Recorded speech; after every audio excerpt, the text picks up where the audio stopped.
इदम श्री सद्गुरुवे नमः। जन्म शताब्दी पुस्तक माला 73 डे 7 देव संस्कृति त्याग और बलिदान की। परम पूज्य गुरुदेव वंदे मां और उनका दिव्य प्रेम और दिव्य प्रेम ऊर्जा, और ये ऊर्जा हमारे अंतस को ऐसा पावन बना रही है, ऐसा दिव्य बना रही है, इतना सुंदर बना रही है, इतना ट्रांसफॉर्मेटिव बना रही है कि इसको एक्सप्लेन नहीं किया जा सकता। और ये लाइनें वो लोग रिलेट कर पाएंगे जो ट्रेन में बैठकर गुण कर्म स्वभाव को बदलने की तैयारी कर रहे हैं, जो ट्रेन में बैठकर ट्रेन का दिव्य डिसिप्लिन फॉलो कर रहे हैं, जो ऋषियों की संतों की लेखनी का मान करते हैं और केवल सुनते नहीं मनोरंजन के लिए, उसको सुनकर अपने गुण कर्म स्वभाव में बदलाव करते हैं। अब राम राज्य कैसे आया? गुरुदेव बता रहे हैं उस समय राम राज्य कैसे आया। मित्रों, राम राज्य का बीज अयोध्या में बोया गया, और वह भी एक छोटे से खानदान में। कैसे बो दिया गया? बेटे ऐसे बो दिया गया कि थोड़े से आदमी थे, लेकिन वे एक से बढ़िया एक त्याग करने पर उतारू हो गए। रामचंद्र जी ने कहा कि राजगद्दी क्या होती है, इससे बेहतर तो वनवास है। इंसान को क्या चाहिए? पैसा चाहिए, विलासिता चाहिए, नौकरी में तरक्की चाहिए, प्रमोशन चाहिए। लेकिन उन लोगों ने कहा हमें त्याग चाहिए, बलिदान चाहिए।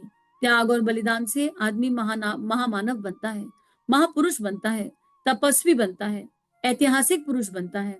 और पैसा बढ़ने से आदमी धूर्त बनता है, ढोंगी बनता है। और क्या बनता है बेटे, मैं समझा नहीं सकता, जाने क्या क्या बन जाता है, लोभी बन जाता है। मित्रों, क्या हुआ? उन्होंने त्याग और बलिदान के लिए आदर्श उपस्थित करने के लिए ये फैसले किए कि हमको अब बड़े कदम उठाने चाहिए ताकि रावण की लंका को नीचा दिखा सके। रामचंद्र जी ने कहा हम ऋषियों के आश्रम में जाकर के वनवासी जीवन जीने के लिए, तपस्वी जीवन जीने के लिए रजामंद हैं, और राजपाट छोड़ने के लिए रजामंद हैं। परिस्थितियां ऐसी बन गई कि रामचंद्र जी जटाजूट बांधकर नंगे पांव जंगलों में चल दिए और वनवास में रहने के लिए उतारू हो गए, आमादा हो गए। लक्ष्मण जी ने कहा कि भाई भाई के बीच में कैसे मोहब्बत होनी चाहिए, इसका आदर्श उपस्थित करने के लिए मुझे भी प्रभु श्री रामचंद्र जी का अनुकरण करना चाहिए। और वह औरंगजेब वाला अनुकरण नहीं जिसने बाप को कैद कर लिया और भाइयों को मार डाला। नहीं बेटे, वह दूसरा आदर्श था। उसके लिए क्या करना पड़ेगा? उसके लिए दैवी संस्कृति की सभ्यता की स्थापना करनी पड़ेगी, ताकि लोगों के भीतर उमंगे, लोगों के भीतर से जोश और लोगों के भीतर से जीवट, एक दूसरे के नमूने पैदा हो सके और हम देख सके। अब गुरुदेव कह रहे हैं कि नमूने चाहिए। कौन से नमूने चाहिए? वो नमूने चाहिए जो एक्सपेरिमेंट करने को तैयार हो, जो त्याग करने को तैयार है। अब कौन सा त्याग करना है? इस समय ना ऐसे त्याग की आवश्यकता नहीं है कि हमें वनवास जाना है। वो तो राम जी चलेगा और हमारे लिए एग्जाम्पल सेट कर गए। परम पूज्य गुरुदेव ने तो गृहस्थ में रहकर वनवास जी लिया ना।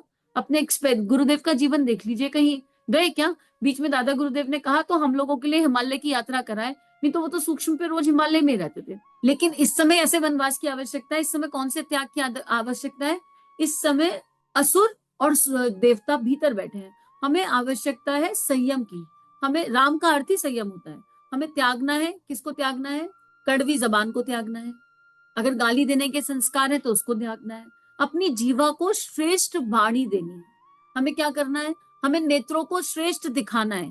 नेत्र कुछ अनुचित देख रहे हैं तो उसको त्यागना है। हमें कान अगर कुछ अनुचित सुन रहे हैं तो उसको त्यागना है। ये कान, इनको भी दर्द होता होगा। आप इसे गंदा गंदा सुनवा देते हो, आप नेत्रों से अश्लील गंदा गंदा देख लेते हो। कभी नेत्रों के बारे में सोचा? इन्हें कितनी तकलीफ होती होगी, इन्हें कितना दर्द होता होगा। वो सोचते हैं कि यार मुझे मानव देह मिली और इससे तो कुत्ते बिल्ली की देह मिल जाती। ये मानव देह में काम कर रहे हैं पेट और प्रजनन वाले है। कभी सोचा?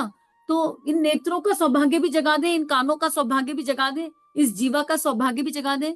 जीवा को आहार दे वो जो भगवान को, अपने इष्ट को, अपने ईश्वर को अर्पित कर सकते हैं। ऐसा ना करें आज मंगलवार है और आज शनिवार है तो आज हम अभक्ष्य नहीं खाएंगे, बाकी दिन तो हम कुछ भी खा लेंगे, कुत्ता भी मार के खा जाएंगे, सॉरी टू से दैट। बाकी दिन तो हम कुछ भी करेंगे। ऐसा नहीं होना चाहिए, ऐसा भगवान नहीं होता। आप अपने एक बार पूछ के देखिए, मानव देह में है तो क्या खाना चाहिए। तो अब किस तरह के त्याग की आवश्यकता है? पहले तो ये इंटरनल त्याग हो गया। उसके बाद कौन सा त्याग? अपने तीनों शरीरों को क्या क्या दे रहे हैं हम? क्या हम अपने तीन शरीर का ध्यान रख रहे हैं? ये देह रूपी मंदिर है, इसको इसको त्याग चाहिए। किसका? आलस का त्याग करना पड़ेगा और स्फूर्ति अपनानी पड़ेगी, श्रम की शक्ति अपनानी पड़ेगी। देह रूपी मंदिर ने, जिसने श्रम की शक्ति अपना ली, उसका जीवन दिव्य हो गया। विचार, हम चिंता करते हैं, चिंता को त्यागना पड़ेगा। हर तरह की चिंता का त्याग। कौन से त्याग की बात है? चिंतन अपनाना पड़ेगा। कौन सा चिंतन? दैवीय चिंतन।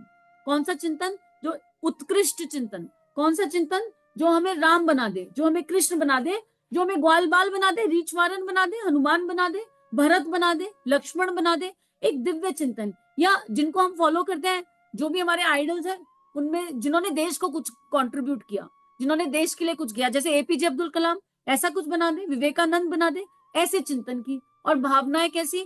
ऐसी नहीं स्वार्थ वाली कि अच्छा तूने मेरे 10 रुपए चुराए तो देख मैं तुझे कितना नुकसान करूंगा, तेरे 100 चुराऊंगा, ये वाली भावनाएं नहीं। समर्पण की भावना, देने की भावना, देने की वृत्ति अपनाए और छीनने की वृत्ति को त्यागे। भावनाओं में क्या प्रॉब्लम आ गई है? छीनने की वृत्ति आ गई।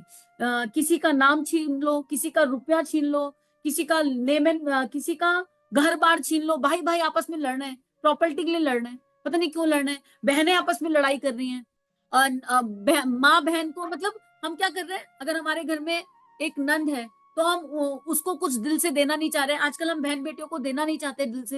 एक एनर्जी सी हो गई है, लोभ की एनर्जी। तो गुरुदेव कह रहे हैं कि ये वाला त्याग और बलिदान करने की आवश्यकता है।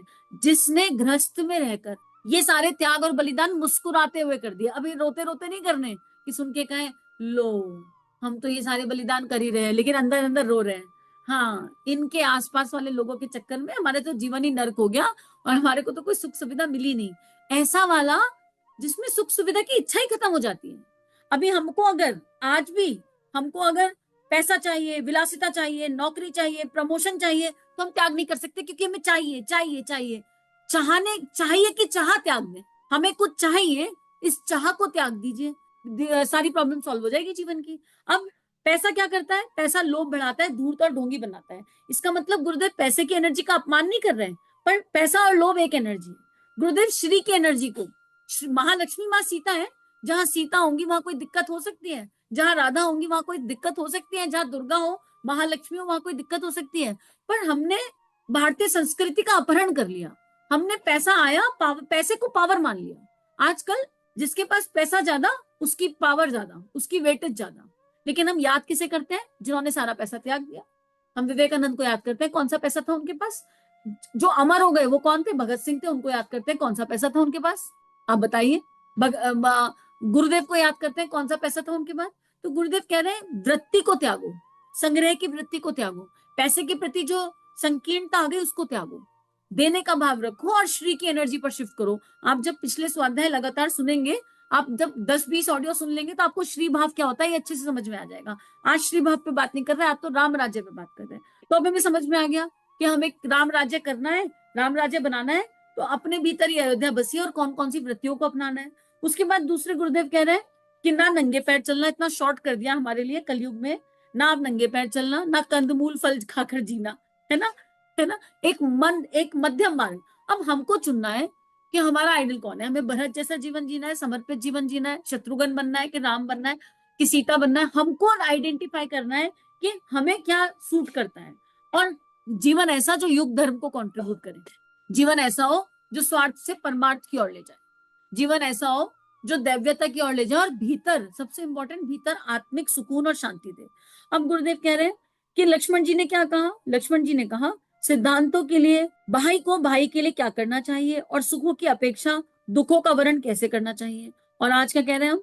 आज कह रहे हैं ऐसी की तैसी, बाप दादा की जायदाद है भैया, सारी जायदाद मेरे नाम कर रहे हो कि नहीं कर रहे हो। और वहां लक्ष्मण जी कह रहे हैं कि मैं तो दुखों का वर्ण करूंगा अपने भाई के लिए। कितना अपोजिट हो गया है सब कुछ। इसके लिए लक्ष्मण जी ने कहा हमने फैसला किया कि हम तो राम के साथ रहेंगे और क्या करेंगे? राम की निगरानी करेंगे। सीता जी ने भी कहा कि तप और त्याग के मामले में हम पीछे नहीं रह सकते। अगर आपको वनवास हुआ है लेकिन देवर जी को नहीं हुआ, फिर भी वे राजपाट छोड़कर, विलासी जीवन छोड़कर वनवासी जीवन को श्रेष्ठ समझते हैं, तो हमको भी विलासी जीवन स्वीकार नहीं, हम भी वनवासी जीवन स्वीकार करेंगे। सीता जी रजामंद हो गई और वे भी चलने लगी। लेकिन आज की सीता कैसी है? वो सीता ही नहीं है। हमें तो गोल्ड चाहिए, साल में अगर एक बार जेवर नहीं बनवाए तो पति बेकार। अरे भाई ये कौन सी बात हुई? जेवर अपने अंतःकरण में है, नहीं नहीं, पर गोल्ड तो ऐसा। और फिर उस पर लॉजिक क्या देंगे? ये तो एसेट होता है, कल को बहू को आएगी तो उसको क्या चढ़ाएंगे, कल को बेटी को क्या देंगे। अरे भाई बेटी को संस्कार दे दो और अपने घर का वातावरण दैव्य बना लो, अपने बेटे को संस्कार दे दो, तो बहू भी तुम्हारी वैसी आएगी, एकदम दैव्य आएगी। लेकिन नहीं, हम तो जेवर बनवाएंगे। शॉपिंग नहीं करी तो बात मुंह सड़ जाएगा थोड़े दिनों में, थोड़ी देर बाद। ऐसा त्याग की तो कोई बात ही नहीं है। और अपने पास जितनी साड़ियां रखी हैं उन्हें गिनेंगे नहीं, कितने सूट रखे उन्हें गिनेंगे नहीं, और सेल लगी तो भग जाएंगे, जाओ भाग कर लेकर आते हैं और लेकर आते हैं, इतना चाहिए इतना चाहिए, और कहीं पर भी शांति नहीं है। या चलो अगर कोई ले भी रहा हो ना और लेकर शांति मिल जाए तो भी लगे कि चलो शांति प्राप्त हो गई, वो शांति भी नहीं मिल रही, तो फिर क्या करें? शांति की ओर चले, इस वृत्ति को त्याग करें, माँ सीता जैसा जीवन जीने का प्रयास करें, तभी राम राज्य आएगा और तभी सुकून आएगा। अगर घर में एक फीमेल की एनर्जी इस लेवल पर अपलिफ्ट हो जाती है ना, तो वो घर कल्पवृक्ष बन जाता है। यानी वो इसीलिए कहते हैं कि स्त्रियों में अन्नपूर्णा का वास है, उस घर में हमेशा सुख समृद्धि निवास करती है। तो गुरुदेव कह रहे हैं कि उन्होंने भी वनवासी जीवन स्वीकार कर लिया, वे भी चलने को तैयार हो गई। गुरुदेव कहते हैं मैं जहां से देखता हूँ अयोध्या में बीज बोए गए। कौन से बीज बोए गए? ऐसे बीज बोए गए जो कल्प वृक्ष की जैसे उग गए। कौशल्या जी ने अपने बच्चों के सिर पर हाथ फेरा और कहा, जब तुम्हारी माता ने आज्ञा दी तो तुम वनवास जा सकते हो। उन्होंने भी छाती पर पत्थर रख करके उन्हें आज्ञा दे दी। किसके लिए? दैवीय संस्कृति की स्थापना के लिए, दैवीय सभ्यता के विकास के लिए, त्याग और बलिदान के लिए। माँ हो तो ऐसी हो। 14 वर्ष लड़की बच्चा देखने को नहीं मिलेगा, और हमें तो हॉस्टल में बच्चे को डालना पड़ जाए तो रोना आ जाता है एक पर्टिकुलर टाइम के बाद। तो बच्चा यहाँ देखने को नहीं मिलेगा। और किस काम के लिए गए? जंगल में गए। पहले टेलीफोन भी नहीं होते थे, व्हाट्सएप और ब्लूटिक भी नहीं होता था कि व्हाट्सएप किया ब्लूटिक किया और काम हो गया, वो भी नहीं होता था, बताओ। और हमारा कोई प्रियजन हमसे 4 दिन दूर चला जाए तो हमारी तो जीवन ही रुक जाता है, जीवन की गति रुक जाती है। ऐसी माँ, बताओ, ऐसी माँ होनी चाहिए। मित्रों, दैवीय संस्कृति वह है जो त्याग के लिए, बलिदान के लिए प्रोत्साहन देती है, आगे बढ़ाती है। और दैत्यों की सभ्यता, राक्षसों की सभ्यता वह है जो ना स्वयं श्रेष्ठ काम करती और ना किसी को करने देती। ना स्वयं श्रेष्ठ काम करती, ना किसी को करने देती। और इसके पूर्व गुरुदेव कह चुके कि अगर हम दैत्य ढूंढेंगे तो हमें अपने चारों तरफ दैत्य ही नजर आएंगे आज, लेकिन अपने अंदर भी ढूंढेंगे ना तो भी असुर दिख जाएगा एक। तो बस अपने भीतर के असुर को एक तरफ कोने में शांति से बैठाने की यात्रा है। जब हम अपने भीतर के देवत्व का वर्ण कर लेंगे, अपने भीतर के देवत्व को बढ़ाते चले जाएंगे, तो असुरता अपने आप खत्म हो जाएगी। और गुरु गीता अगर किसी ने पढ़ी हो, गुरु गीता भगवान शिव की वाणी है माँ पार्वती को, जहाँ माँ पार्वती सबके कल्याण का मार्ग पूछती है और गुरु की महिमा के लिए बात करती हैं।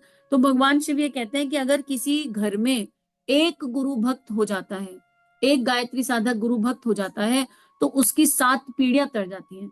और हमको यकीन ही नहीं है। आप एक बार गायत्री माता को गुरु शरण में सही से गायत्री मंत्र को कर कर देख लीजिए। और गुरु भक्ति, उसमें कोई डाउट नहीं होना चाहिए। गुरु के प्रति समर्पण के भाव में कोई इफ एंड बट नहीं होना चाहिए, कोई क्वेश्चन नहीं होना चाहिए। जिज्ञासा रख सकते हैं, क्वेश्चन नहीं। क्वेश्चन और जिज्ञासा में अंतर होता है।